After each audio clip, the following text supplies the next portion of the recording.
حسبنا الله ونعم الوكيل ونعم المولى ونعم النصير. أعوذ بالله من الشيطان الرجيم. بسم الله الرحمن الرحيم. الحمد لله الذي يؤمن الخائفين وينجي الصالحين ويضع المستكبرين ويهلك ملوكا ويستخلف آخرين. والصلاة والسلام على رسول ثقلين محبوب رب المشرقين والمغربين جد الحسن والحسين نبینا سیدنا بالقاسم محمد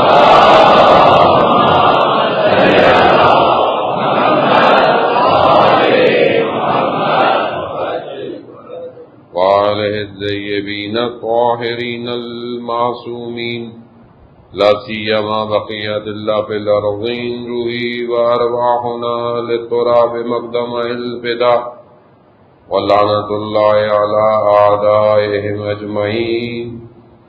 بسم اللہ الرحمن الرحیم. رب اشرح لی صدری ویسر لی امری واحلل عقدۃ من لسانی یفقهوا قولی.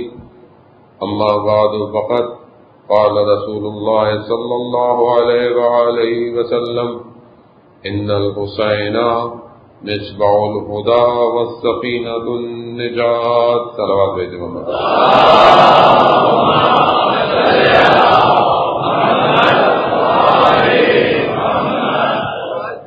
حضرات محترم، ماہ محرم آج دوسرا دن اور تیسری شب. خداوند متعال کی بارگاہ میں شکر گزار ہیں کہ پروردگار نے ہمیں یہ توفیق عطا فرمائی کہ ہم ان ایام میں جمع ہوں اور سید الشہداء کا غم منا سکیں. جیسا کہ میں نے پہلے بھی عرض کیا کہ بقا خود ایک نعمت ہے اور وہ بھی ایک ولی خدا کے اوپر گریہ کرنا کہ جس کی گریہ کرنے کے لیے ائمہ علیہ السلام نے روایات بیان کی ہوں، جس کا گریہ ہر انبیاء نے کیا ہو. کوئی اس سے بڑی اور کوئی یعنی ہم بہت سارے کاموں میں اپنی زندگی میں وہ کام انجام دیتے ہیں جو انبیاء نے انجام دیے ہوں. اس سے بہترین کام کوئی نہیں ہے کہ ہر نبی نے اور خاص طور پہ ان انبیاءوں کو جن کو یہ مقامات دکھائے گئے اولو العزم پیغمبروں کو، انہوں نے گریہ کیا ہے سید الشہداء پر. یہ گریہ اپنے اندر ایک بڑی اہمیت رکھتا ہے. ماہ محرم میں دو رزق عطا ہوتے ہیں، ایک بقا کا ہے اور ایک زیارت کا ہے. جب ہم بقا کریں گے، گریہ کریں گے، اس روایت کے ذیل میں کہ جو امام رضا علیہ السلام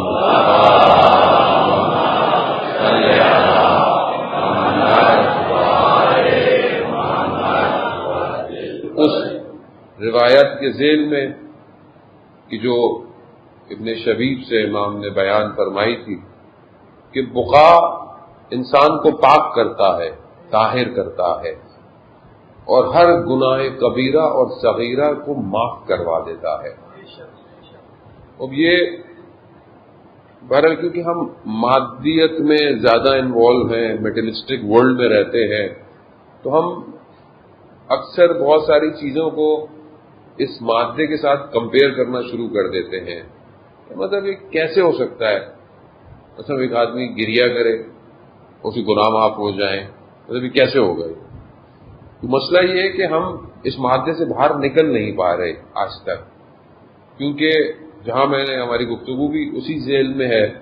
اور میری تو کوشش نہیں ہے، البتہ توفیق الہی اگر شامل حال رہی تو انشاءاللہ ان چند دنوں میں ہم مادے سے باہر نکلیں گے.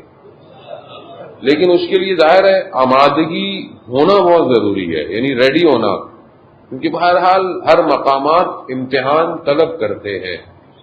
وہ ایسے نہیں عطا ہوتا کوئی بھی مقام. یعنی ایک تسلسل سے گزرنا پڑتا ہے، یعنی ایک وہ مقام جو کربلا کا کہ اساتید بیان کرتے ہیں جس کو میں تو پہلے بھی کئی دفعہ کہہ چکا ہوں اور کہتا رہتا ہوں، جس سے میرے کچھ دوست ناراض بھی ہوتے ہیں جو طالب علم ہیں، علماء ہیں، کہ آپ یہ کیوں کہتے ہیں لوگوں کو کہ آپ اپنے استادوں کی چیزیں پڑھتے ہیں؟ تو میں نے کہا اس سے مجھے کیا فرق پڑتا ہے، کیونکہ میں پڑھتا ہی انہیں کی چیز ہوں، میرا اپنا ہے ہی کچھ نہیں۔ میں پہلے بھی ڈینائی کرتا ہوں کہ میرے پاس اپنا کچھ نہیں ہے، میں صرف ٹرانسلیشن کرتا ہوں آ کے یہاں پہ۔ تو اور استادوں نے محنت کی ہے، زحمت کی ہے انہوں نے۔ وہ فرماتے ہیں کہ وہ جو مقام ہے کربلا میں جمال کا، کہ جسے ہم اکثر غافل ہیں، میں اس میں اپنے آپ کو زیادہ کہوں گا کہ وہ جو جمال ہے کربلا میں، یعنی حسن جو ہے کہ جسے ہر آنکھ دیکھ نہیں پائی۔ جب ابن زیاد نے پوچھا بی بی زینب سلام اللہ علیہا سے،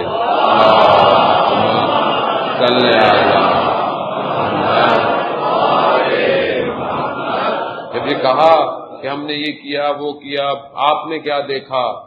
کیا کہا؟ ما رأیت الا جمیلا، میں نے جمال کے سوا کربلا میں کچھ نہیں دیکھا۔ اب یہ استاد فرماتے ہیں کہ اس جمال کو دیکھنے کے لیے مصائب سے گزرنا پڑتا ہے، اسی لیے المصائب ہے، نہیں آسان نہیں۔ عزیزان محترم، خوب دیکھیں، ہر مراتب ایک چیز مانگتے ہیں، یعنی ہر چیز کی ایک پرائس ہے، قیمت ہے، اور یہ انہوں نے معاملات طے کیے ہوئے ہیں اوپر والے کے ساتھ۔ یہ آسان نہیں ہے، مطلب ہمارے لیے تو بڑا آسان سا پیکج ہمیں دیا گیا ہے، اچھا تم گریے کرو، آؤ رو چلے جاؤ۔ کیوں؟ کیونکہ سب کچھ تو ہم نے اپنے اوپر لیا ہے، یعنی اہل بیت نے اس امت کی اصلاح کے لیے سب کچھ اپنے ذمے لیا، مشکلات سے گزرے، پورے بشریت کی مشکلات گزارنے کے لیے کربلا کا سفر کیا ہے۔ یہ سفر ظاہراً چند دنوں کا، چند ماہ کا لگتا ہے، ہم بھی آتے ہیں بہرحال ٹوٹے پھوٹے لفظوں میں سفر کر کے چلے جاتے ہیں، لیکن یہ بڑا طویل سفر ہے کہ جس سفر کی تیاری جو ہے وہ انبیاء کر رہے تھے، یعنی انبیاء نے بشریت کو کمال تک پہنچانے کا سفر شروع کیا، اور اس کو تکمیل کے لیے امام حسین علیہ السلام کربلا پہنچے ہیں۔ خب یہ زاویہ ہے کربلا کا عزیزان محترم، کیونکہ بہرحال اس میں کسی کا نہیں ہے، سب علماء چاہتے ہیں کہ اچھی بات بیان کریں اور لوگوں تک منتقل کریں، لیکن بعض اوقات شہر کے حالات، دوسری باتیں گفتگو کو منتشر کر دیتی ہیں، اور حقیقت بعض اوقات کہنے سے رہ جاتی ہے۔ میں پوری کوشش ہوتی ہے، میں بھی وہی توفیق الہی کہ کوشش ہو کہ ادھر ادھر نہ جائے آدمی، اور جو ہو رہی ہیں باتیں ہونے دیں۔ ہم 10 دن کربلا پہنچے، ہم پہنچ جائیں کربلا، اب اس کے بعد اگر گردن کٹتی ہے تو کٹتی رہے، ہاتھ ٹوٹتے ہیں تو ٹوٹتے رہیں، لاشوں کے ٹکڑے ہوتے ہیں تو ہوتے رہیں، کیونکہ کربلا تو قیمت مانگتی ہے۔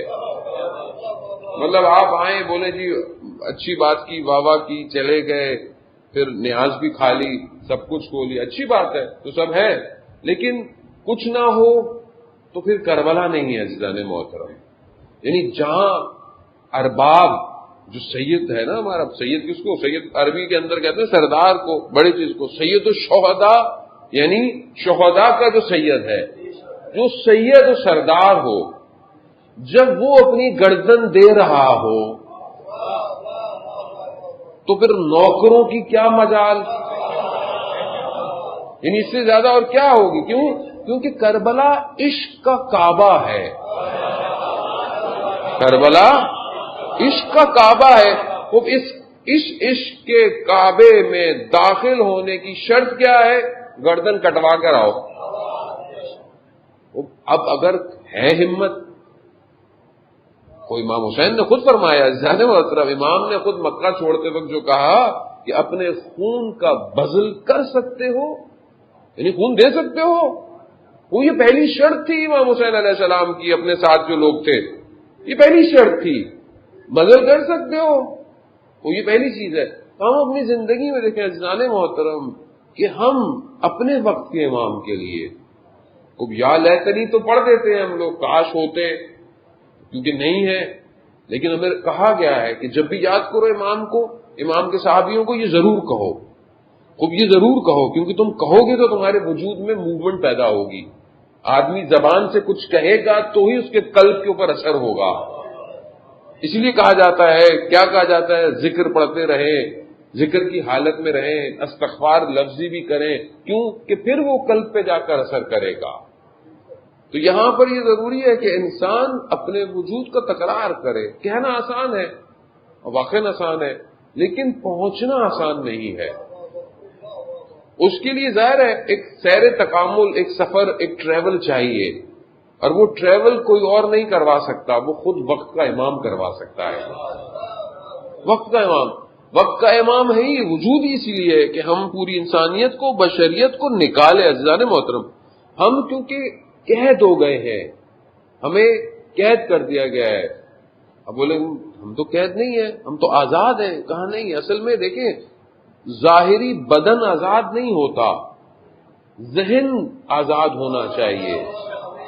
ذہن قید ہے، سوشل میڈیا، مسائل، سوشل ایشوز، قومی مسائل، پھر نیچے اترے مذہبی مسائل، پھر اور نیچے اترے فرقوں کے مسائل، پھر آپس کے مسائل، پھر تنظیموں کے مسائل، پھر ٹرسٹوں کے مسائل، پھر علماء کے مسائل، پھر گھر کے مسائل، پھر اس کی اپنی ذاتی مسائل. یعنی مسائلوں میں گھرا ہوا ہے آدمی. تو یہ آزادی کیسے لے گا، کیسے آزاد ہوگا؟ اسے کہیں نہ کہیں متصل ہونا پڑے گا، اور جہاں اگر آپ متصل ہو گئے تو وہ آپ کو لے کر نکل جائیں گے.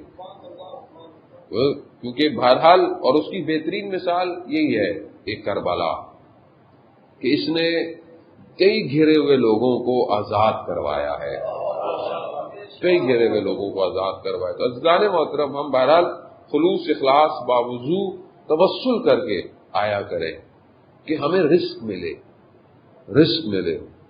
یہ 8 سال کی جو ایران اور عراق کی وار تھی 90s کے اندر، اوائل 90s کے آخر تک 80s میں سٹارٹ ہوئی، اس کے اندر جو جوان لڑکے تھے انہوں نے اپنی شرٹوں کے پیچھے جو ہے وہ لکھا ہوتا تھا کیا، یا شہادت یا زیارت. بس یا شہادت دے دیں یا امام زمانہ زیارت کروا دیں، یعنی دوسرا آپشن نہیں ہے ہماری زندگی میں. یعنی ایک دنیا الگ تھی. یعنی دیکھیں ہم لوگ جس میں میں بھی شامل ہوں، ہمارا جو مین اثاثہ ہے وہ شہادت ہے. یاد رکھیے گا، کیونکہ امام حسین علیہ السلام نے خود فرمایا، امام فرماتے ہیں کہ میں بستر پہ یعنی بیماری سے مرنے سے بہتر ہے خدا تیری راہ میں تلواروں سے میرے بدن کے ٹکڑے ہو جائیں. تو یہ شہادت جو ہے نا، یہ ہماری اساس ہے.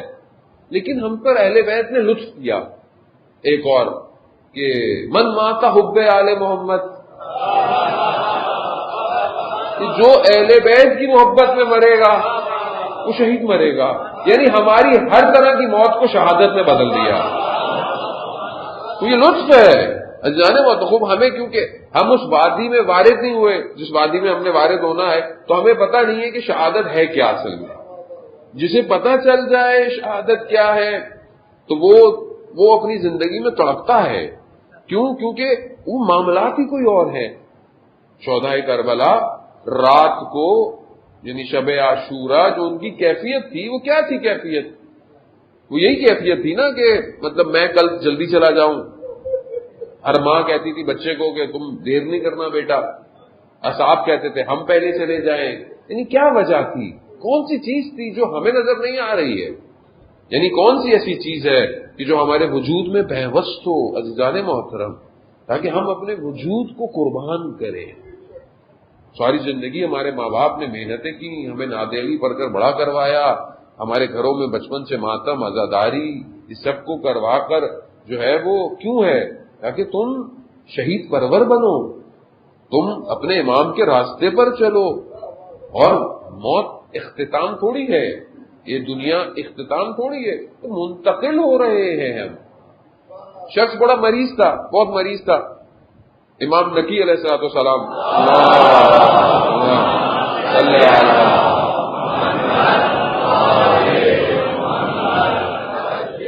امام نقی علیہ السلام اس کی خدمت مریض تھا، اس کے پاس پہنچے تو گھبرا رہا تھا. امام نے بولا کیسی گھبراہٹ ہے؟ ہم بولا موت، خوف. امام نے اس کا ہاتھ پکڑا. اللہ اکبر، کتنا خوش نصیب تھا امام نے اس کا ہاتھ پکڑا. امام نے اس کا ہاتھ پکڑ کر دبایا، کہا موت تو کچھ بھی نہیں ہے.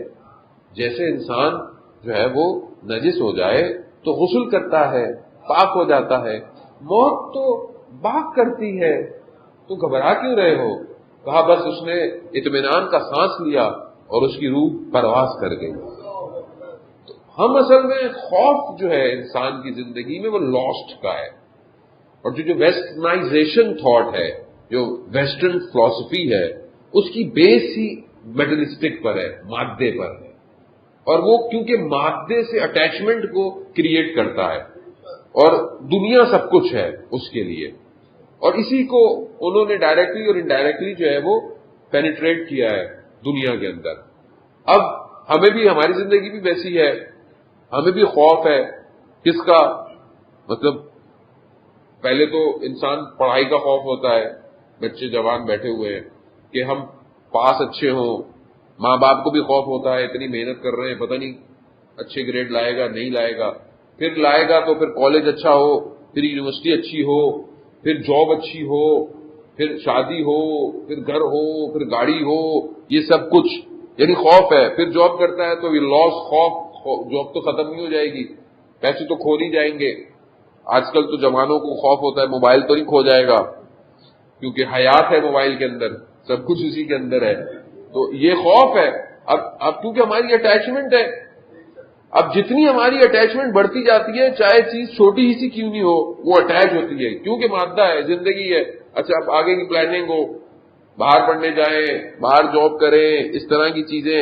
اب اسی کے لیے انسان جو ہے نا اس مادے میں اتنا چلا جاتا ہے کہ اس کو یہ پتہ نہیں چلتا کہ وہ سیر کہاں کر رہا ہے. اور چلتے چلتے پھر ایک ایسے مقام پر آ کر کھڑا ہوتا ہے کہ جیسے بہت سارے لوگ ویسٹ چلے گئے، امیگرینٹ ہو گئے. اب آج کل ان کے یہاں یہ خوف ہے کہ اب بچے بڑے ہو رہے ہیں ان کے، تو اب کیا ہوگا. تو ظاہر ہے جب ہجرت کی تھی تو اس وقت تو سوچا نہیں تھا کہ بھئی لگژری لائف ہو، سب کچھ ہو. اب اولاد ہاتھ سے جا رہی ہے، اب مشکلات ہو رہی ہیں، تو اب یہ ساری چیزیں نہیں محسوس ہوتی جب چیزیں لاسٹ ہو جاتی ہیں. کیونکہ ہجرت بری بات نہیں ہے، ہجرت اچھی بات ہے. ہجرت انسان کرے، نیک کام کے لیے کرے، چاہے رزق کے لیے کیوں نہ کرے، وسعت کے لیے. لیکن دین بہت مہم ہے، کیونکہ اگر کسی بھی معاملے کی وجہ سے دین لاسٹ ہو گیا تو یہ دنیا کسی کام نہیں آئے گی. یہ تو بالکل فنا ہے. مطلب آپ کیا کہیں گے وہاں روز قیامت میں کھڑے ہو کے؟ روز قیامت تو دور کی بات، یعنی مرتے وقت جو حالات ہوں گے، پھر عالم برزخ ہوگا، پھر دوبارہ اٹھایا جائے گا، پھر 50,000 سال کھڑے ہونا یعنی آسان ہے. 50,000 سال کھڑے تو 5 منٹ نہیں کھڑا ہو سکتا آدمی. 50,000 کھڑے ہوں گے، سوالات ہوں گے، جوابات ہوں گے. دیکھیں قرآن 30% آخرت کی مارکیٹنگ کر رہا ہے. 30%، 30% جو ہے وہ قرآن آخرت کی باتیں، قیامت کی، جنت کی، اس عالم کی. لیکن ہم لوگ کیونکہ ظاہر ہے قرآن تو مسلمانوں کے لیے ہے، اور ظاہر ہے ابھی ہم مسلمان ہیں انشاءاللہ ماشاءاللہ، لیکن کیونکہ ہم نے قرآن کو گھر میں رکھا ہوا ہے خالی. ابھی لوگ بھی کسی کو بولو تو مولانا صاحب اپلیکیشن ڈاؤن لوڈ ہے موبائل میں، لیکن بھائی ڈاؤن لوڈ اپلیکیشن وہاں نہیں، یہاں ہونی چاہیے.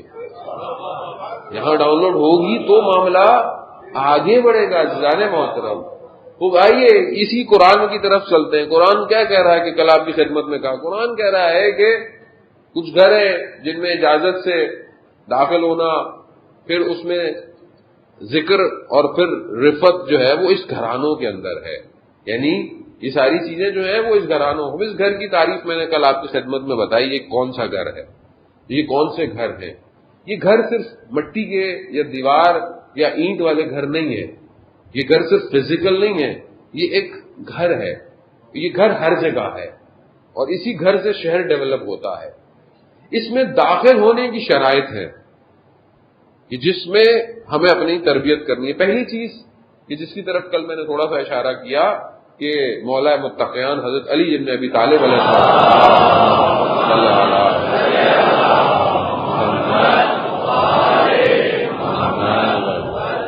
امام نہج البلاغہ میں بڑا مفصل خطبہ بیان کرتے ہیں کہ پہلی شرط جو ہے وہ کیا ہے؟ وہ اپنی اصلاح کرنی ہے، یعنی اپنے آپ کو صحیح کرنا ہے تاکہ تمہارا قلب جو ہے اس میں ایمان روشن ہو سکے۔ اب اس ایمان ظاہر ہے فزیکل فارم تو ہے نہیں، اب آپ کو کہ ایمان یہ لے لے اندر رکھ لے، نہیں، ایمان جو ہے اب وہ جس طرح ذکر بڑھتا جائے گا ایمان قلب کو روشن کرتا رہے گا۔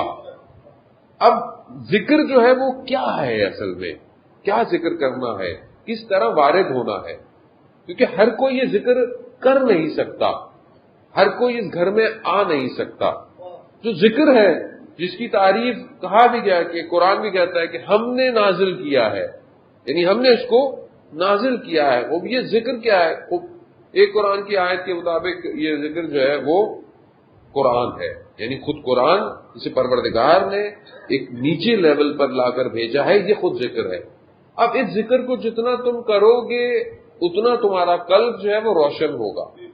اب ظاہر ہے ذکر صرف تلاوت، اچھا ہمارے یہاں ایک اور بڑا مسئلہ ہے، قرآن پڑھنا ہے، مولانا صاحب قرآن پڑھنا تو کمال تھوڑی ہوتا ہے، قرآن تو سمجھنا چاہیے، تو بھائی پہلے پڑھو تو صحیح، بعد میں سمجھ لینا، پہلے شروع کرو گے پڑھنا تو سمجھ میں آئے گا نا، ابھی پڑھا ہے نہیں سمجھنے کی کوشش کر رہے ہیں، پہلے مانوس تو ہو قرآن سے، قرآن کی تلاوت سے مانوس تو ہو۔ آپ کو پتا ہے بہرحال ایک سائنٹسٹ نے، بہت پرانی بات ہے، بہرحال جاپنیز سائنٹسٹ تھا، اس نے الفاظ پہ ریسرچ کی تھی کہ کون سے لفظ ایسے ہیں، کیا چیزیں ایسی ہیں جو پانی کے مالیکیولز کو بیسٹ فارم میں کریٹ کرتے ہیں۔ تو اس نے کیا کیا، جو اچھے لفظ ہیں یونیورسل، یعنی محبت، یعنی ماں، ایسے لفظوں کو پانی کے قریب رکھا لکھ کے، تو اس نے پھر دیکھا پانی کے مالیکیولز اچھے ہو رہے ہیں، یعنی پانی کے بھی ظاہر مالیکیولز ہیں۔ پھر اس نے برے لفظ، خراب لفظ جو کہ ہوتے ہیں ہر معاشرے میں، اس کو رکھا، پانی کے مالیکیولز چینج ہونے لگے۔ پھر اس نے کچھ لوگوں کو فون کیا، کہا کہ اپنے ذہن میں سوچو، بس اچھے لفظ تو بھی پانی کے مالیکیول اچھے ہو گئے، برے لفظ پانی کے مالیکیول۔ وہ اس نتیجے پہ پہنچا کہ سب سے بیسٹ فارم پانی کے مالیکیولز کی تب ہوتی ہے جب اس کے قریب قرآن کی تلاوت ہوتی ہے، یعنی بیسٹ فارم۔ اب ہم لوگ 75% باڈی میں کیا ہے؟ پانی جی، تو اب ہم اچھے کب ہوں گے؟ کب اچھے ہوں گے؟ تو قرآن پڑھیں گے تو اچھے ہوں گے۔ اگر پڑھ نہیں سکتے تو بھائی سن لیں، ٹی وی پہ لگا لیں، گاڑی پہ لگا لیں، موبائل پہ لگا لیں۔ دیکھیے مطلب کیونکہ اچھا صرف رمضان میں پڑھتے ہیں، وہ بھی توفیق ہو جائے۔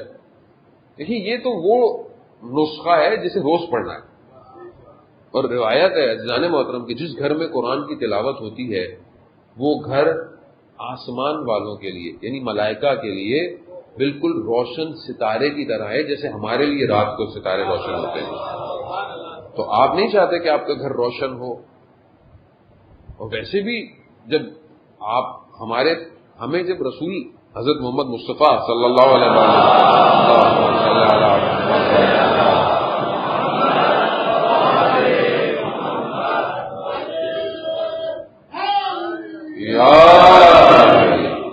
رسول خدا فرماتے ہیں کہ میں تمہارے درمیان دو چیزیں چھوڑ کے جا رہا ہوں، دو بھاری چیزیں، ثقلین یعنی ایک بھاری گران بہا، ایک قیمتی چیزیں دو چھوڑ کے جا رہا ہوں، ایک قرآن ہے اور ایک فطرت اہل بیت ہے۔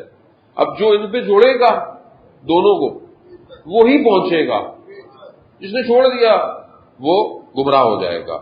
اب اس ذکر کو، ایک یہ ذکر ہے، پھر قرآن ایک اور جگہ کہتا ہے کہ ہم نے جو ہے وہ مومنین کے لیے عمل صالح انجام دیں، یہ دے اور اس ذکر کو حاصل کریں۔ دوسری جگہ ذکر رسول کو کہا گیا ہے، یعنی خود رسول کی ذات ذکر ہے، رسول کی ذات تک پہنچنا ضروری ہے۔ کیوں؟ کیونکہ وہ خود قرآن وہیں آ رہا ہے، وہیں سے جا رہا ہے، تو وہ خود وجود ذکر ہے۔ اب جو آئے گا، اب یہی ذکر یعنی یہی رسول جو ہے تمہیں ظلمات سے نکالیں گے نور کی طرف، یخرجو من الظلمات، تمہیں نکالیں گے اندھیرے جہالت سے، تاریکی سے، گمراہی سے، یہی رسول تمہیں نکالے گا۔ اور یہی کیا رسول خدا نے اس دور کے اندر اور آج تک، یعنی سب انہی سے ملا ہوا ہے۔ ہمارے پاس اور ہے کیا رسول کے علاوہ؟ سب کچھ رسول سے ہے. ہمارے بعض اہل سنت برادران سمجھتے ہیں کہ شاید ہمیں رسول کا ذکر نہیں کرتے. اصل میں ہم تو کرتے ہی وہی ہیں جو رسول کرتے تھے. ہم تو کرتے ہی وہی ہیں. ہماری مجال ہے کہ ہم تو وہ رحمت للعالمین ہے، وہ محبوب خدا ہے. ظاہر ہے اگر اب انہوں نے اگر علی کیا تو ہم کیا کریں؟ انہوں نے کیا ہے، ہم نے نہیں کیا. انہوں نے کیا، ہم بھی وہی کرتے ہیں. ہم تو سنت پہ عمل کرتے ہیں. سنی تو اصل میں ہم لوگ ہیں، ہم ہیں. تو عزیزان محترم ہم سب کچھ رسول سے ہے. عزیزان محترم ہم امام حسین رسول خدا کی وجہ سے ان کی افضلیت ہے. کیوں؟ کیونکہ ان کے فرزندوں میں سے ان کو کہا گیا. قرآن کہہ رہا ہے یعنی دنیا کے لیے اگر آپ آج کی دنیا کو دیکھیں کہ فریم ایک جگہ ڈیزائن کی جائے اور وہاں پر بلایا جائے لوگوں کو ایک چیز کو پروجیکٹ کرنے کے لیے، تو قرآن صدر اسلام میں پروجیکشن شدید دکھا رہا ہے. اور پوری دنیا کو دکھائی ہے اس نے. کہاں پر؟ موبائلے کے وقت. یعنی پہ پروجیکشن تھی. اب اگر اچھا کیوں نہیں نظر آئی، یہ کیوں نہیں نظر آتی ہے، اس کی بھی وجوہات ہیں. لیکن وہاں بلایا گیا. قرآن نے کیا کہا کہ جب آپس میں ان کی گفتگو ہوئی، وہ جو آئے تھے تقریباً 40-60 لوگ اور رسول خدا سے انہوں نے گفتگو کی، مناظرہ کیا، لیکن کانے نہیں ہوئے. یعنی پھنس گئے تھے لیکن مان نہیں رہتے. اب تو ایک آ کے پھر مباہلہ کرتے ہیں، یعنی ایک دوسرے کو یعنی دعا کرے اور جو سچا ہے وہ بچ جائے گا، جو جھوٹا اس پہ عذاب نازل ہو، اس پہ لعن نازل ہو. تو یہ کہا تو قرآن کی آیت نازل ہو گئی. ہم سنتے رہتے ہیں کہ بھائی تم لے کر آؤ اپنے بیٹوں کو، ابناءکم، ٹھیک ہے، نساءکم، عورتوں کو لاؤ، نفس کو لے کر آؤ. اب وہ اتنے سمجھدار تھے. البتہ کہا کہ اگر یہ اپنے گھر والوں کو لے کر آئیں تو سمجھ لینا یہ رسول سچے ہیں، اور اگر کسی اور کو لے کر آئیں تو پھر مناظرہ کر لینا. اب انتظار کیا اس وقت لوگوں نے. دیکھیں یہ چیزوں کو کریٹ کائنات دیکھ رہی ہے. یعنی کائنات کو دکھایا جا رہا ہے کہ یہ ہستیاں کیا ہیں.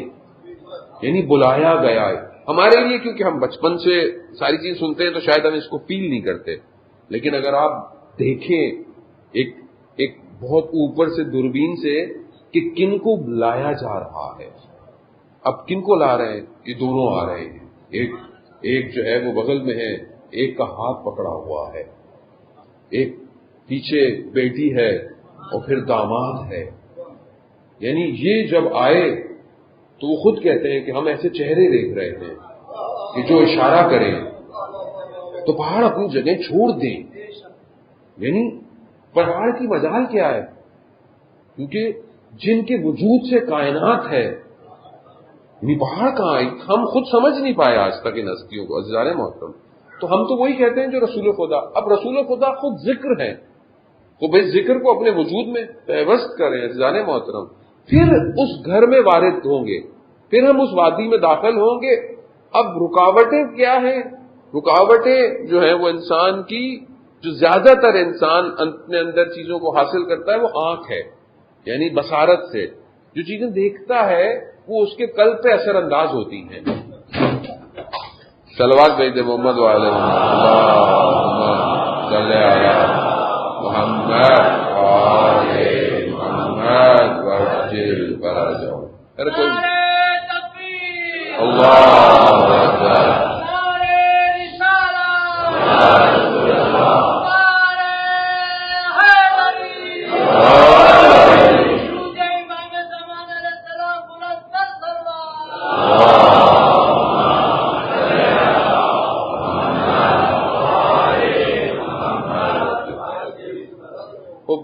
انسان اپنی آنکھ سے جو دیکھتا ہے وہ اس کے اندر اثر کرتی ہے.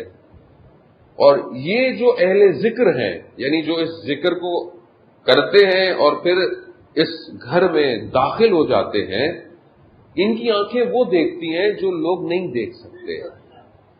مولا کائنات فرماتے ہیں کہ ان کی آنکھیں وہ دیکھتی ہیں جو لوگ دیکھ نہیں سن سکتے. ان کے کان وہ سنتے ہیں جو لوگ سن نہیں سکتے. ان کے قلب جو ہے وہ تفکر کرتے ہیں جو لوگ تفکر نہیں کر سکتے، اور یہ کل پھر تسلیم ہو جاتے ہیں، یعنی یہ پھر تسلیم ہو جاتے ہیں امر کے آگے۔ اب ہمارے لیے بھی بہرحال اب یہ ساری باتیں ہمیں شاید آپ بولیں کہ مولا کائنات نے کسی اور کے لیے کہی ہیں، کوئی اور ہوگا، نہیں، عزیزان محترم، ہم ہی لوگوں میں سے بھی لوگوں نے بڑھنا ہے آگے کی طرف۔ ظاہر ہے ہم جس دور میں ہیں ہمارے وقت کے امام کو ایسے لوگوں کی ضرورت ہے، اور یہ جو بعض اوقات جوان ہم سے پوچھتے ہیں کہ مطلب یہ کیسے ہوتا ہے، یہ مطلب کیسے ہو گیا، مطلب یہ کہ یہ جو جوان ہیں، خاص طور پہ یہ جو آج کل کے جوان ہیں جو اپنے آپ کو سرباز گمنام کہتے ہیں اور جو نظام ولایت فقیہ کے انڈر میں کام کرتے ہیں پوری دنیا میں، یہ کیسے انہوں نے ایسی ٹیکنالوجی ڈیزائن کر لیتے ہیں کہ امریکہ پریشان ہے ان سے، یعنی امریکہ کا سسٹم جیم کر دیتے ہیں۔ اتنے ایسے میزائل، آج انہوں نے میزائل لانچ کیا، اس کا نام ہے قاسم سلیمانی۔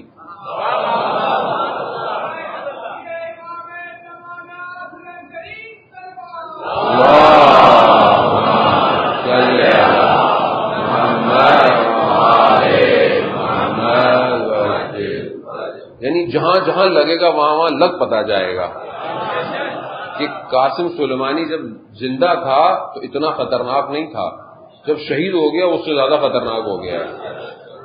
تو اب یہ کیسے کر لیتے ہیں، یہ کیوں کرتے ہیں؟ کیونکہ ان حجابات کو ہٹایا ہے۔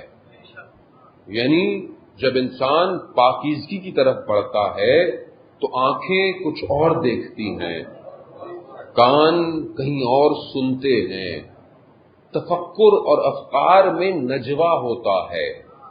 نجوا کہتے ہیں سرگوشی کو، یعنی آہستہ سے بات کرنے سے، کان میں کوئی بات کرتا ہے اس کو نجوا کہتے ہیں۔ یہ نجوا ہوتا ہے، تکلم کرتا ہے عقل اس کے باطن کے ساتھ، اور اس کو چیزوں، اس کے اوپر افکار کو، جیسے آج کل کی زبان میں، سادی زبان میں ڈاؤن لوڈ ہوتا ہے۔ سب کچھ ہے، کیونکہ ہم ڈاؤن لوڈ نہیں کر سکتے اس لیے ہمیں پتہ نہیں چلتا، ورنہ چیزیں تو موجود ہیں۔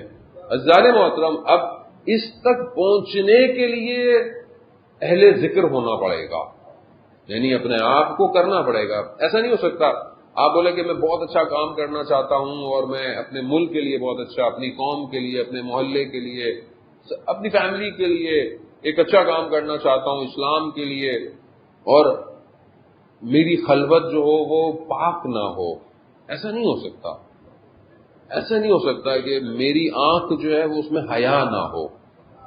یعنی یہ بہت ضروری ہے، انسان کی زبان میں سے لفظ نکلنے والے یعنی کاؤنٹ ہو رہے ہیں، ہر چیز کاؤنٹ ہے۔ خدا کی بارگاہ میں تو ملی سیکنڈ، مائنر سیکنڈ سب لکھا جا رہا ہے۔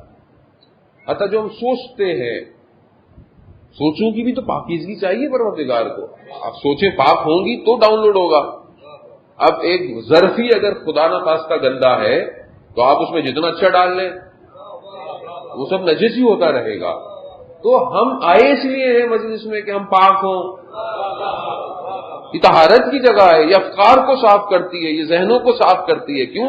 کیونکہ جو امام حسین علیہ السلام سے متصل ہو جاتا ہے، امام اسے جانے نہیں دیتے تھے، کیونکہ جو متصل ہوا وہ پلٹا نہیں ہے۔ روایت ہے کہ جو شخص کربلا زیارت پہ جاتا ہے تو خدا کرے کہ ہم سب کو جلد سے جلد زیارت نصیب ہو، امام اس کو اس کے آباء و اجداد کے نام کے ساتھ جانتے ہیں، اس کے نام کے ساتھ جانتے ہیں، اس کے حق میں دعا کرتے ہیں، اس کے لیے دعائیں مانگتے ہیں، ملائکہ کو بھیجتے ہیں ساتھ کہ جاؤ جب تک یہ ہے بیمار ہو جائے تو تیمارداری کرو، مر جائے تو استغفار کرو اس کی قبر پہ جا کر۔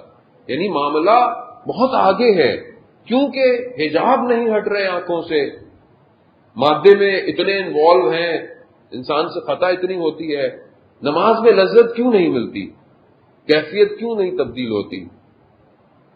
میں اللہ اکبر کرتا ہوں، دنیا کے خیالات آنا شروع ہو جاتے ہیں۔ اس کی وجہ ہے کہ جو نماز سے پہلے کا وقت تھا اس میں کیا کیا میں نے، گفتگو کیا کی، دیکھتا کیا ہوں۔ یعنی آپ کو اپنے لیے اصول قائم کرنے پڑیں گے۔ عزیزانا آپ جوان ہیں، خاص طور پہ ماشاءاللہ زیادہ تر جوان ہیں، اور جوان ہی جو ہے وہ دشمن کا ٹارگٹ ہے۔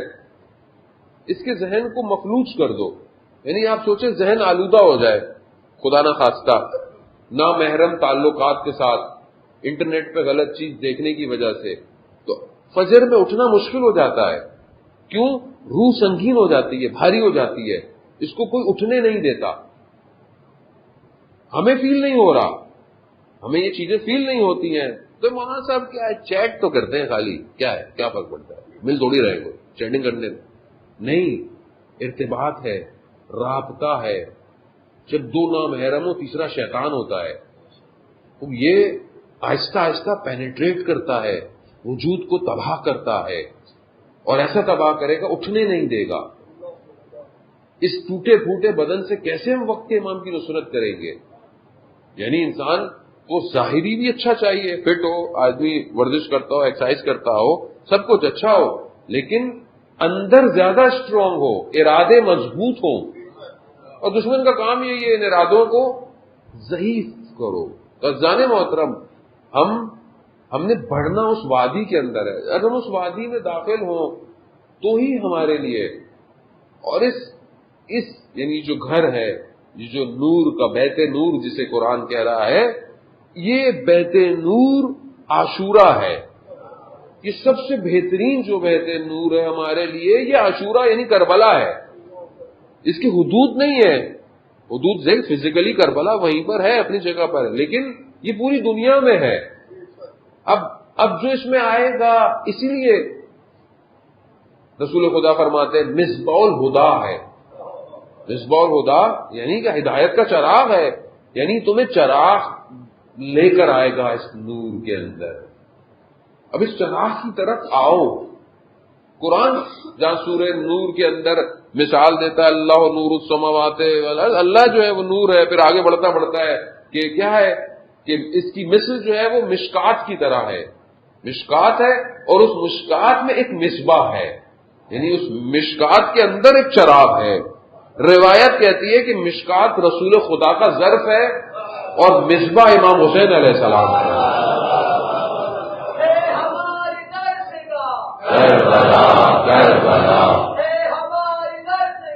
کربلا کربلا کربلا کربلا.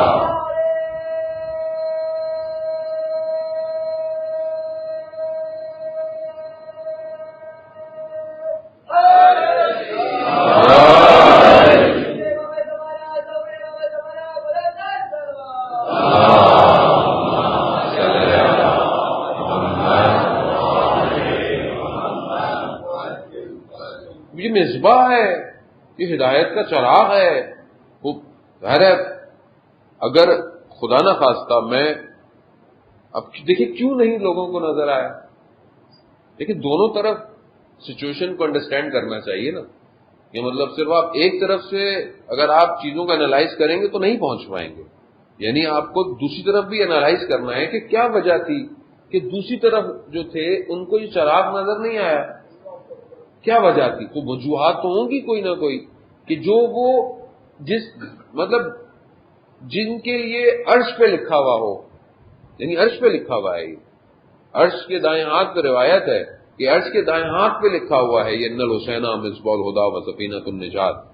اور یہ جو نجات ہے یہ صرف ہمارے لیے نہیں ہے، یہ سب کے لیے نجات ہے. یعنی پورے عالم کے لیے نجات جو ہے وہ امام ہے. کیوں؟ کیونکہ امام جو ہے وہ ہر عالم میں ہے، صرف ہمارے عالم میں امام نہیں ہے، امام ہر عالم کے اندر ہے. وہ بہت مشکل بات کہہ دی میں نے شاید میرے خیال میں. عزیزان محترم، میں تو مشکل بات ہی تھوڑی سی کروں گا کیونکہ لیکن ہوتی آسانی ہے لیکن بناتا مشکل ہوں تاکہ تھوڑا سا لوگ مولانا فلسفہ بھی جانتے ہیں. اب وہ بعض لوگ کہتے ہیں بھائی سادی سادی سی باتیں کرتے ہیں تو نارمل سی باتیں کر کے چلے جاتے ہیں. اصل میں ہماری نارمل باتیں سالو نہیں ہوئی ہیں ابھی تک، تو ہم بھاری باتیں کیا کریں گے. عزیزان محترم، تو یہ معرفت امام تو ہمارے لیے ہمارے اصول دین میں سے ہے. اب اگر ہم نے اس کو صحیح طرح اچھی طرح پہلے سے نہیں پڑھا تو اس میں تو نا سادی سی بات ہے. ہمارے لیے امامت یعنی امامت ایک بہت امپورٹنٹ چیز ہے، اور ہم نے خود اس کو نہیں لیا، اللہ نے اس کو بھیجا ہے. کیسے بھیجا؟ تو کیا قرآن کیا کہہ رہا ہے؟ قرآن کہہ رہا ہے کہ تم کہیں بھی دیکھو کیا پاؤ گے؟ وجہ اللہ. وجہ اللہ جو ہے وہ تم کہیں بھی چلے جاؤ تمہیں وجہ اللہ جو ہے وہ ہر جگہ ہے. یعنی اللہ کا چہرہ ہر جگہ ہے، کہیں بھی تم جاؤ ہر جگہ اللہ کا چہرہ ہے. وہ وجہ اللہ کون ہے؟ مولا کائنات کے لیے کہا گا وجہ اللہ. اور ہم تو یہ سنتے نعرے لا کے چلے جاتے ہیں, گھر چلے جاتے ہیں. ہم سمجھنے کی ضرورت ہے وجہ اللہ ہے کیا. یعنی اگر چاہتے ہیں کہ خدا کی طرف متوجہ ہوں تو یہ وجہ اللہ ہے, یعنی یہ خدا کی طرف متوجہ کرواتے ہیں. یہ وجہ ہے, یعنی چہرہ ہے, یعنی تم دیکھو گے خدا کی طرف متوجہ ہو جاؤ گے. اسی لیے کہا وجہ اللہ ہے. تو قرآن کیا کہہ رہا ہے, تم ہر جگہ جاؤ, جہاں جاؤ تمہیں وجہ اللہ ملے گا. یعنی اب قرآن یہ تو نہیں کہہ رہا ہے کہ صرف مکہ میں ملے گا, مدینہ میں ملے گا, نہیں, جہاں اینما, یعنی جہاں بھی ہو. تو اب امام کہاں ہے؟ ہر جگہ ہے. یہ ہمارے اپنے لوگ کہتے ہیں کیسی باتیں کر رہے ہیں آپ. ہم اپنی باتیں تھوڑی کر رہے ہیں, قرآن کی باتیں کر رہا ہے. رسول خدا نے بتایا ہے. یعنی امام ہر عالم میں ہے. امام جعفر صادق علیہ السلام صلی علی محمد. امام فرماتے ہیں کہ امام جو ہوتا ہے, وقت کا امام, وہ جب اپنی نگاہ کو اٹھاتا ہے تو اس کی نگاہ عالم امکان کے جو سینٹر پوائنٹ ہے, یعنی جو عالم امکان ہے اس کا جو نقطہ, سینٹر کا نقطہ ہے وہ سدرۃ المنتہا ہے. یعنی جب وہ نگاہ اٹھاتا ہے تو اس کی نگاہ سدرۃ المنتہا تک جاتی ہے. یعنی امام ہے, کیونکہ بہرحال ہمارا موضوع ہی ہے امام کی معرفت کرنا, تو ہمیں بہرحال اس کو حاصل کرنا ہے کہ آخر دیکھیں گے کیوں ایسا تھا کہ جن کو پتہ چل گیا زندگیوں میں. ایک چھٹے امام کی دور کی بات ہے کہ امام کا جو صحابی ہے ابا بصیر, کوفہ میں رہتا ہے, اس کے برابر میں ایک شخص تھا, وہ بہت حکومت میں کوئی اس کا تھا, لیکن غلط کام سارے کرنا, لوگوں سے رشوت لینا, پیسے جمع کرنا, اور رات کو غلط محفل ہونا.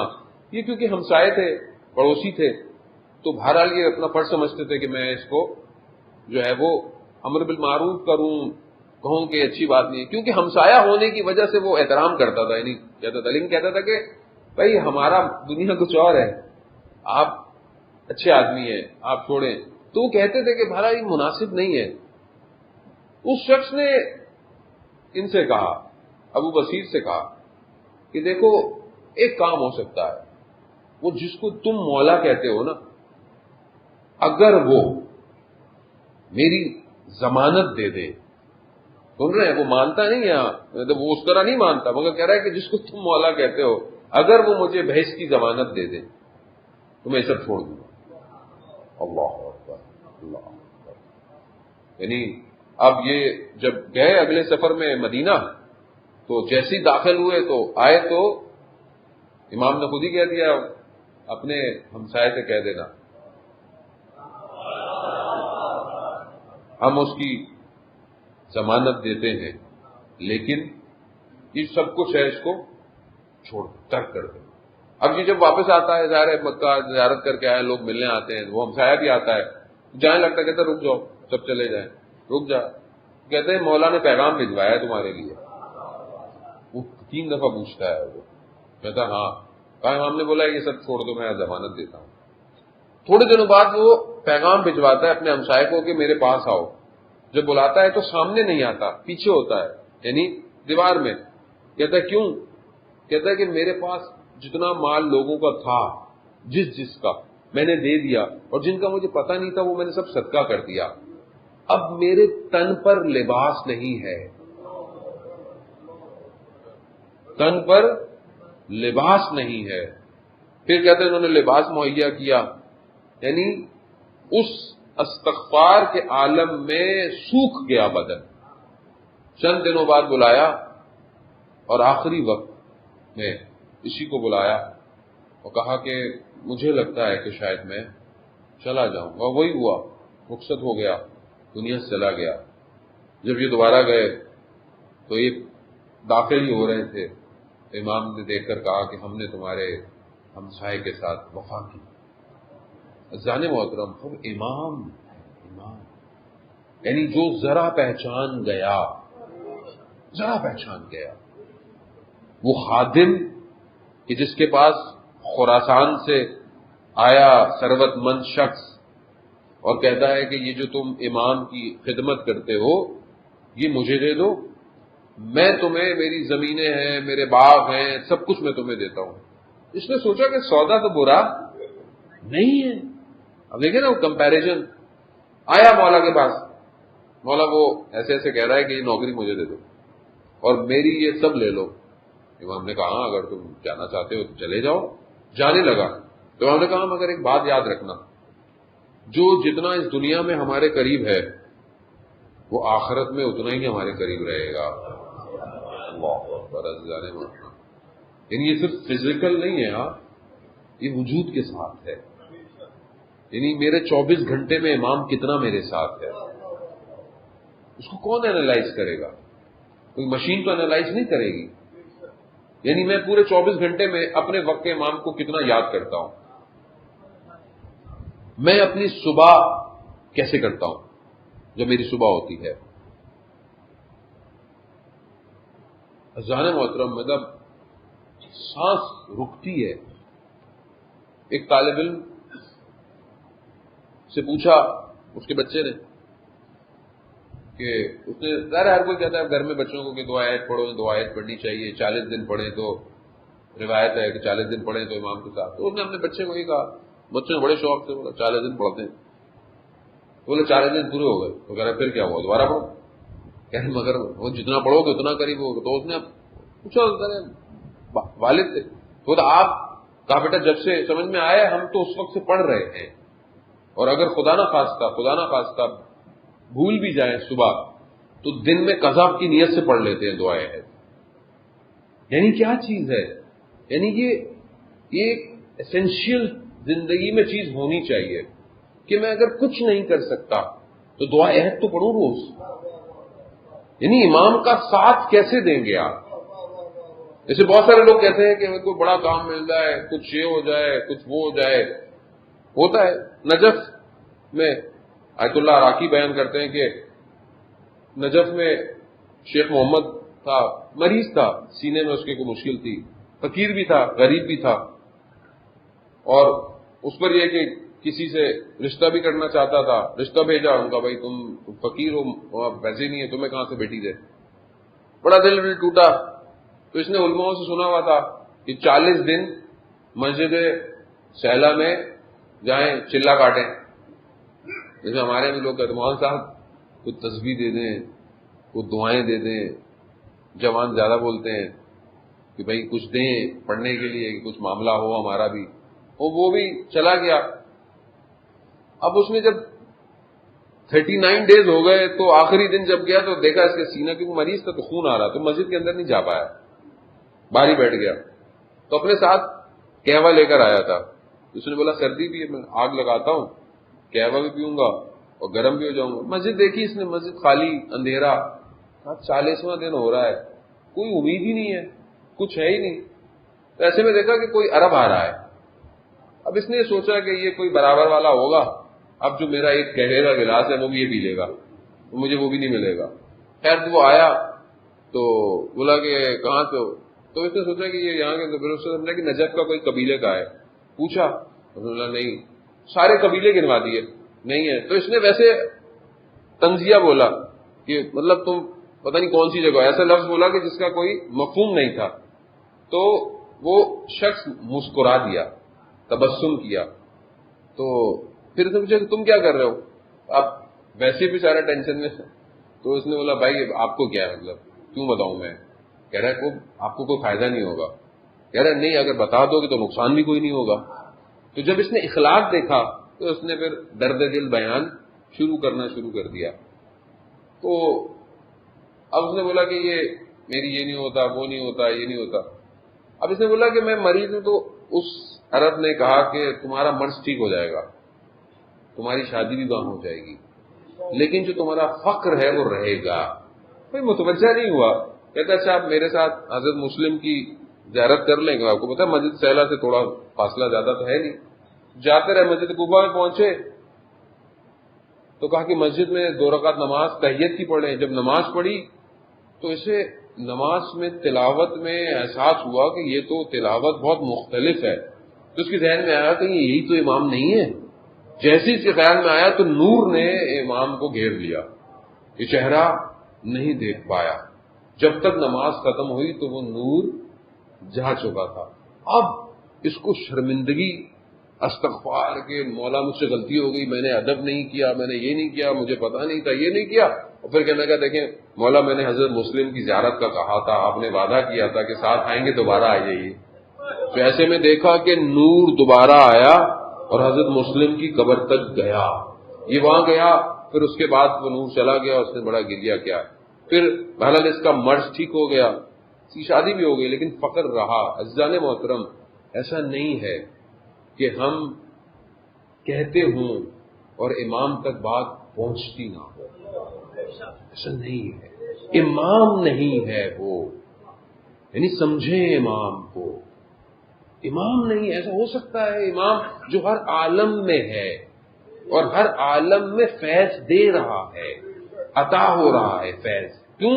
کیونکہ واسطہ فیض الہی ہے. ہم زیارت جامع کبیرہ پڑھیں تو ہمیں پتہ چلے کہ امام کہتے کس کو ہیں. یعنی ہر عالم میں، یعنی ملائکہ بھی امام سے فیض لے رہے ہیں، حاصل کر رہے ہیں، فیض لے رہے ہیں.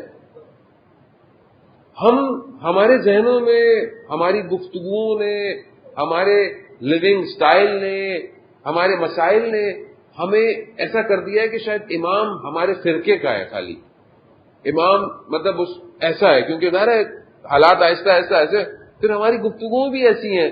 کیونکہ ظاہر میں تو ایک چھوٹا طالب علم ہوں، یہ تو میں آپ کو جو پڑھ رہا ہوں یہ واللہ میرا نہیں ہے، واللہ میرا کچھ نہیں ہے، میں سب اساتذہ کا پڑھ رہا ہوں، ورنہ میں بھی وہی ہوں، مجھے کیا پتہ چلے گا امام کیا ہے. یہ تو میں نے ان سے سنا اور خود ائمہ نے کرم کیا کہ تھوڑا محسوس کروایا کہ کچھ سمجھنے کی کوشش تو کرو. ایسے تھوڑی کربلا پہنچو گے زندگی میں، مطلب صرف در و دیوار کو چون کے واپس آ جاؤ گے کیا؟ یعنی امام کے پاس جو گیا وہ پلٹا تھوڑی ہے آج تک. کیسے پلٹیں گے آپ؟ یعنی امام آپ بولے امام مولا زیارت کرا دیں، آپ آئیں گے؟ جن لوگ ہمیں کہتے ہیں مولانا صاحب ملنا ہے، ٹائم دیں، وہ ملیں گے، آپ بہت احترام کریں گے، میرا ہاتھ چوم لیں گے، بہت احترام کریں گے، ظاہر عالم ہونے کی وجہ سے کر رہے ہیں، نہ کہ میری وجہ سے کر رہے ہیں. تو پھر آپ چلے جائیں گے، آپ اپنے گھر چلے جائیں. لیکن کہ آپ امام کو بولے مولا ہمیں زیارت کروا دیں، تو آپ کیا کریں گے؟ مولا میرے لیے دعا کیجیے گا، میری جاب کی دعا کیجیے گا، میرے تو ان کے گھر چلے جائیں گے. کربلا یہ سکھاتی ہے. دعائیں مطلوبہ کے جملے ہیں کہ میں امام کے گرد گھوموں گا جب تک کامیابی نہیں ہو جاتی. کیونکہ ہم اس بیداری کو محسوس نہیں کر پا رہے جو وجود میں ہونی چاہیے. یہ جس کے اندر ہو گئی، جس کے اندر ہو گئی، آج اسی کا ذکر ہے کربلا کا. 2 محرم کا دن گزر گیا، آپ جانتے ہیں کہ امام کربلا پہنچ گئے. پچھلے مقام سے جب امام آئے تو امام نے پانی اچھا خاصا رکھ لیا. مقام پر 1000 کا لشکر، کہتے ہیں 1000 کا لشکر آیا. پور لشکر میں سالار ہے.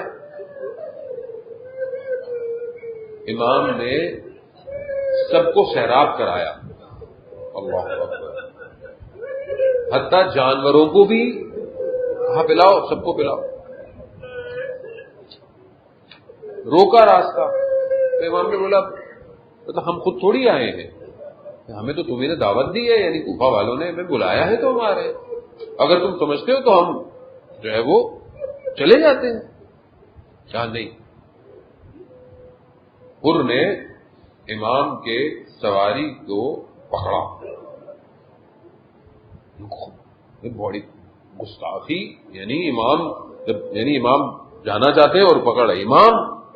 تو امام نے کیا کہا کہ وہ تیری ماں تیرے غم میں بیٹھے. امام نے یہ جملہ کہا. حر جو کہ خود شجاعوں میں سے ہے کوفہ کے، کہتے ہیں کہ مولا اگر کسی اور عرب نے یہ بات کہی ہوتی تو میں اس کو جواب، لیکن آپ کی والدہ کا احترام اتنا ہے، یہ ہے امام. عزیزان سمجھنے کی کوشش کریں. خدا آپ کو اس کا اجر دے، بی آپ کو اجر دے. آپ نے گریا کیا، قبول ہو گیا، لیکن سمجھنے کی کوشش کریں. یعنی یہ ہے امام کہ ایک شخص کو سیدہ تک پہنچا دیا. یعنی امام نے ایسے جملے نہیں، امام سے آپ توقع نہیں رکھ سکتے کہ امام کسی کی اہانت کرے یا امام کسی کو ایسا نہیں. امام کا ایک ایک جملہ ہدایت ہے. یعنی اس ظلمت میں ڈوبے ہوئے شخص کو امام اس مقام پر لے آئے کہ اب وہ نجات پائے گا. یہ کمال ہے. یعنی ہمیں بھی اصل میں وہیں پہنچنا ہے کہ ہم وہاں پہنچے کہ ہمارا امام ہمیں نجات کی طرف لے کر آئے. یعنی وہاں پر امام جب اس نے کہا کہ میں آپ کی والدہ کے احترام میں یہ نہیں کہہ سکتا، بس یہ کہنا تھا کہ بس امان میں آ گیا.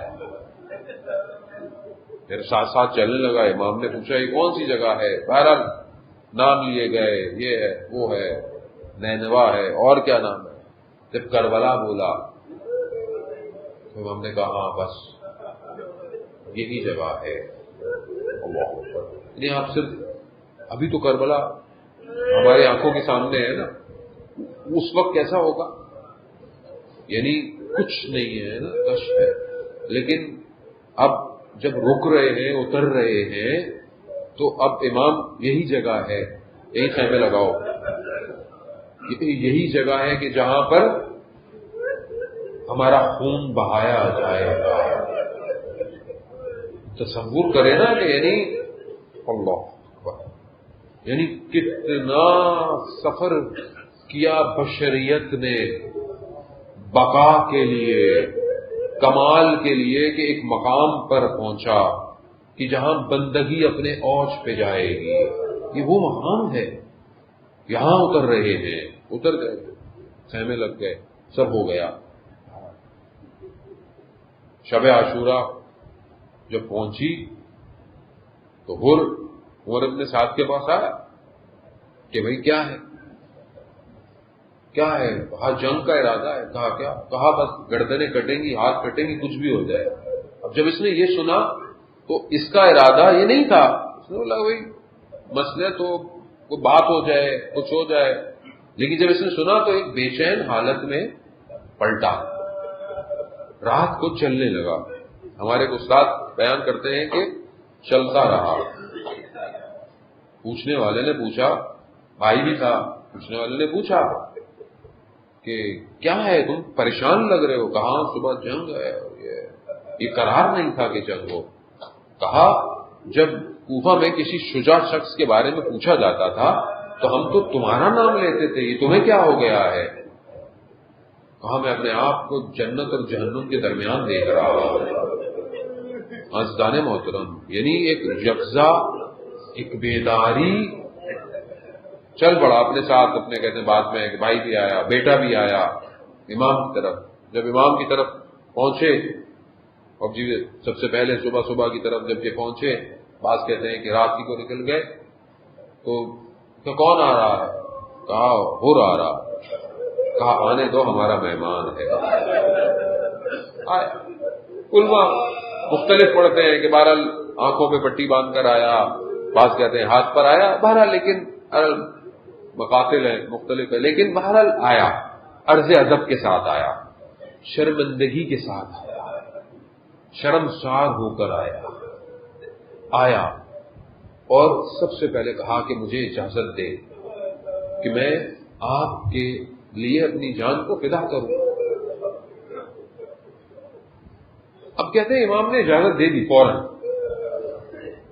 یعنی امام ہے، حالانکہ امام بہت سی جگہوں پر گئے کہ اجازت دیر سے دے رہے ہیں، لیکن نہیں، امام نے. بعض خطیب بیان کرتے ہیں کیونکہ امام بھی مہمان نواز ہوتے ہیں، ظاہر امام مہمان نواز ہے. مہمان آیا ہے تو پہلے تو پانی پوچھا جائے گا نا. شاید پہنچ جائیں آپ، لیکن اب پانی ہے ہی نہیں. تو کہا مولا مجھے اجازت دے. مولا نے اجازت دے. اب کوثر سے سیراب کریں گے. جانے لگا تو کہا مجھے اجازت دے، میں اہل حرم سے یعنی مستورات سے معافی طلب کرنا. کہتے ہیں گیا باہر خیموں کے باہر بیٹھا, ریت کو اٹھایا, سر پہ ڈالا, کہا مجھے معاف کر دیجیے گا, مجھے نہیں پتا تھا کہ یہ ہوگا, مجھے نہیں پتا تھا کہ یہ سب ہوگا, مجھے معاف کر دے, اور روز قیامت حضرت سیدہ سے میری شکایت مت کیجیے. اللہ, بیوی سے میری شکایت مت کیجیے. یہ کہا اور گیا, اور کا بیٹا گیا, پہلے بیٹا گیا, شہید ہوا. اس سے پہلے کہ اور پہنچتا امام حسین پہنچ گئے, امام حسین پہنچ گئے. اور کیا کیا کہا امام نے, اللہ اکبر, بس مسائل ہو گئے ہیں. عزاداران محترم وہاں نے گریا کیا, امام کیا کرواتے حر کو, کہا کہ جوان بیٹے کے جانے پر باپ نہیں آتا. اور میں کہوں گا حر اگر کچھ دیر رکتے تو دیکھتے علی اکبر کے بدن پر. ہاں عزاداران محترم, پھر بھی گلا, پھر نے بھی امام کو پکارا. امام پہنچے ہیں اور امام نے وہ رومال جو حضرت سیدہ کا تھا اس کے ماتھے پر باندھ کر یہ کہہ دیا کہ حر تیری ماں نے تیرا کتنا اچھا نام رکھا تھا, حر یعنی آزاد ہو گیا. ہاں, دنیا سے آزاد, اس نجاست سے آزاد, اور اس آزادی کی سند حضرت سیدہ ہے.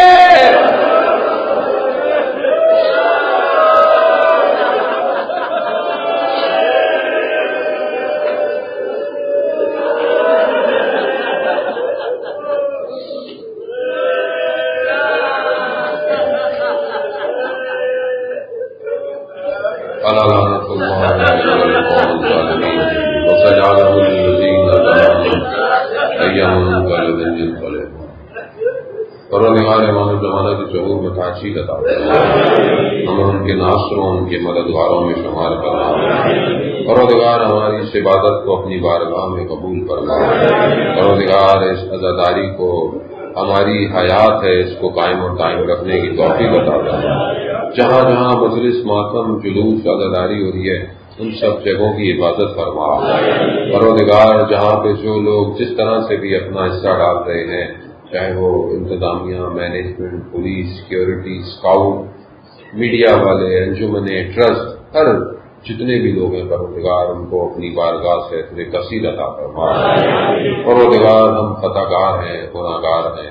پروردگار تو نے کرم کیا ہم پر کہ ہم اس عزاداری کو رکھ رہے ہیں. ہمارے سے اس نعمت کو قائم رکھنے کی, اس کو نعمت کو بڑھانے کی توفیق عطا فرما. جہاں جہاں پوری دنیا میں مومنین مشکلات میں ہیں, پروردگار ان کی مشکلات کو دور فرما. اس بیماری اور وائرس کو انسانیت سے دور فرما. جو لوگ مریض ہیں ان سب کو بیمار کربلا کے صدقے شفائے کاملہ اور عاجلہ عطا فرما. جو بے روزگار ہیں انہیں رزق حلال عطا فرما. جو برسر روزگار ہیں ان کے رزق میں ترقی اور کشادگی عطا فرما. جو بے اولاد ہیں حضرت علی اصغر کا واسطہ اولاد صالح اور نیک عطا فرما. جو مقروض ہیں غیر سے ان کے قرضوں کو عطا فرما. جو جوان بیٹے بیٹیاں گھروں میں بیٹھے ہیں ان کے لیے بہترین کف کا انتظام فرما. پروردگار جو ہمارے مرحومین دنیا سے چلے گئے ہیں ان کی قبروں کو اہل بیت کے نور سے منور فرما. ہمارے گھروں کو قرآن کی تلاوت سے منور فرما. ہمارے قلب کو اس نور حقیقی سے منور فرما. ہمیں بہترین اعمال کو انجام دینے کی توفیق عطا فرما. دشمنان اسلام اگر ہدایت کے قابل ہیں انہیں ہدایت عطا فرما, اور ہدایت کے قابل نہیں تو انہیں نیست اور نابود فرما. علماء کرام, مراجع اکرام سب کو طول عمر اور سلامتی عطا فرما. مسلمانوں میں آپس میں بھائی چارے اور اتفاق کی فضا کو قائم کرنے کی توفیق عطا فرما. پاکستان کو عزت اور استحکام عطا فرما. اس کی سلامتی کو ہم سب کو اس کو تضمین کرنے کی توفیق عطا فرما. اللہم ارزقنا زیارت الحسین فی الدنیا و شفاعتہ فی الآخرہ. اللہم صلی علی محمد.